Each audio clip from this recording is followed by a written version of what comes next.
பெருந்தலைவர் சொல்றாரு, குளமாவது மேடாவதுன்னு எல்லாம் இந்தியாவில் தானே இருக்கு. நைட்டு படுக்க போகும்போது நம்மளால தமிழனா படுத்தான் மூணாறுக்காரன். காலையில் எந்திரிக்கும் போது மலையாளியா எந்திரிச்சான். தமிழ்நாட்டு மக்களுடைய வரிப்பணத்திலே கட்டப்பட்ட 2 அணைகளும் இன்றைக்கு எங்க இருக்கு? கேரளாவில் இருக்கு. தாயுள்ளத்தோடு என்ன செய்யறாரு? மலம்புழா டேம் கேரளாவுக்கு போயிருச்சு. எதிர்ப்பு தெரிவிக்கல நம்முடைய பெருந்தலைவர். நல்லா இருக்கட்டும் மேம்னு விட்டுட்டாரு. இந்த பக்கம் லால் பகதூர் சாஸ்திரி, இந்த பக்கம் அம்மையார் இந்திரா காந்தி, நடுவில் கால் மேல கால் போட்டு உட்கார்ந்தார். இந்த எங்க செங்கோட்டை தாலுகாவினுடைய பாதி போயிடுச்சு. கல்லடா ஆறு இருக்கு பாருங்க, கல்லடா ஆறு தமிழகத்திற்கு சொந்தமான செங்கோட்டை தாலுகாவினுடைய ஆறு. தண்ணி கலக்க வந்திருக்கணும், கம்ப தூக்கி நின்றுக்கணும். எல்லாம் எங்க ஊருடான்னு சொல்லி இருந்தா மலம்புழா அணை தமிழ்நாட்டில். அவருக்கு பிடிக்கலையா போயிட்டு வாடான்றாரு, பிடிச்சா தூக்கி தலையில வச்சுக்கிடுவார். இந்தியாவில் தலைவர்கள் இல்லையா?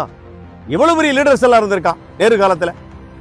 ஆனால் ஒரே ஒருவர் தான் கிங் மேக்கர். ஆனால் வரலாறு படிக்காத சமூகம் வரலாறை படைக்க முடியாது என்கிற தத்துவத்தினுடைய அடிப்படையிலே வரலாறை தொடர்ந்து பேசுவேன்.